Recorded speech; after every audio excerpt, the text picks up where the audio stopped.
Hello, pool players. We're going to talk about timing and our billiard stroke. Now, what do I mean by timing?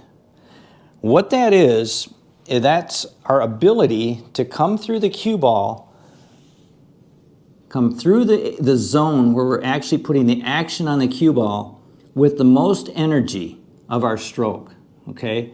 Now, I want to point something out that I have noticed with a few of my friends that address the cue ball a little bit differently.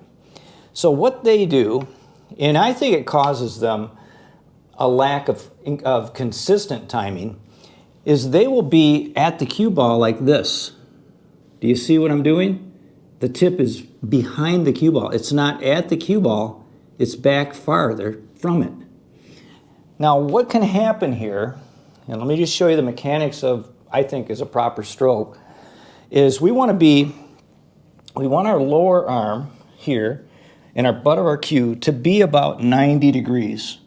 We don't want to be here when we're going through the cue ball. We want to be at the 90-degree zone as we're going through the cue ball. Also, we don't want to be way back here. Okay, exaggerated, but you know what I mean. So when you're addressing the cue ball and you're back like this and you're at 90, by the time you come through the cue ball, your hand is going forward of the 90, and you can actually dive your cue as your hand comes up as it gets past 90, but also you're losing the energy through the cue ball where you don't apply the action through the cue ball.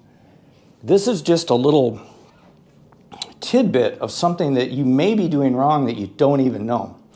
If you have a mirror, you can set it up away from you and look over at the mirror as you're set up on your cue ball and look to see if you're at 90, or if you have a friend or your wife maybe, and they can line you up. They can actually move your hand. Oh, you're too far back, or you're too far forward, and then they'll move. They'll slide it where it needs to be. And then you can feel how that really should feel, and then you'll be able to ingrain that position. Also, there's areas on the back of the cue that you can use as a reference. For instance, when I started a couple years ago, I was going through this transition where I was letting up on my stroke. What is going on? Well, I was not going through the cue ball with a consistent action. My timing wasn't right. So what I ended up finding out was that my hand, because I used a longer bridge back then, now today I'm closer, but when I was farther back, I was at the back of my cue and I wasn't at 90. I was too far forward, so I needed more length on my cue, 58-inch cue, by the way. So I bought this 3-inch extension, and I started to grip right at the extension with the grip, or with the bridge distance I had. And this was closer to 90, and then when I was at that cue ball, further back here with my bridge, and I came through, I had the action that I was trying to put on the cue ball in the proper place. Now I changed eventually. You see me today, I don't use this anymore.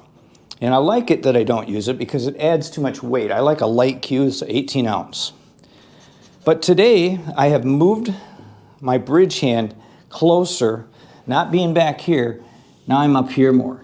And now I'm holding the cue where I want it to be. And I'm pretty far back on my cue. Sometimes a little forward, but I'm towards the back side of my cue.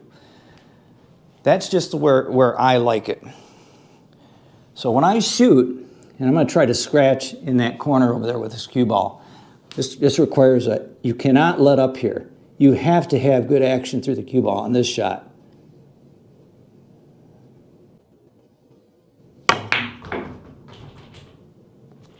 You have to have good action. And that's another thing I want to show you. This is an excellent exercise so that you can learn how to apply consistent timing to the stroke. Notice here that I got two paper reinforcements marking the cue ball and the object ball. This object ball is 1.5 diamonds out. Mark that spot.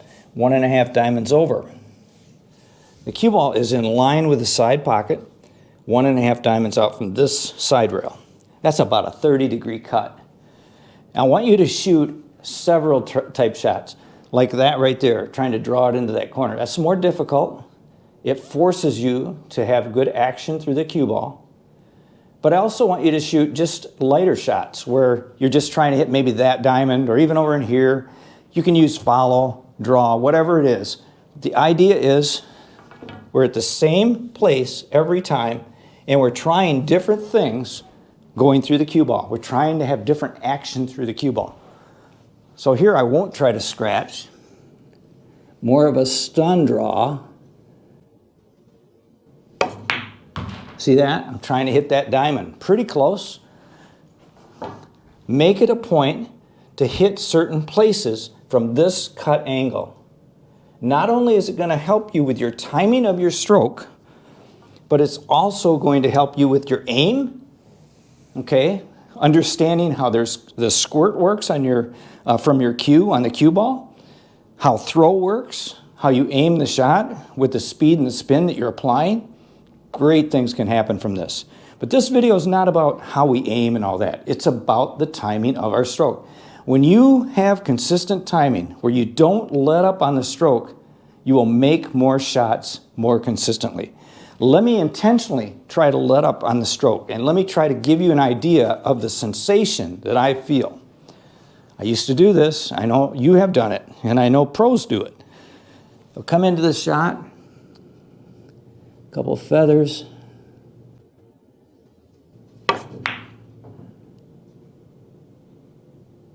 And what happened there is I just kind of got lazy. I just went, just died and went through it. Problem with that is I'm still applying the same spin. And when it finally comes to this ball, it overthrows it. It overthrows it. And it misses the hole. Well, there it goes in. You understand what I'm talking about? This controlled experiment with the ball here and the ball here marked, and you apply different action on your cue ball with different tip positions on the cue ball, you're going to learn so much. This is what's helped me become a better player faster. I was thinking about you guys with this. I knew this would be a great one for you. You're going to relate to this, I'm sure. It is so important, and it's a simple shot, but you need to make sure that you apply the right timing through the cue ball to be able to shoot it with consistency. If you guys have any questions or comments, leave them in the comment section below. I answer everyone. And by the way, if you want to learn more about your billiard stroke, watch that video. Till next time, like I always say, keep on practicing.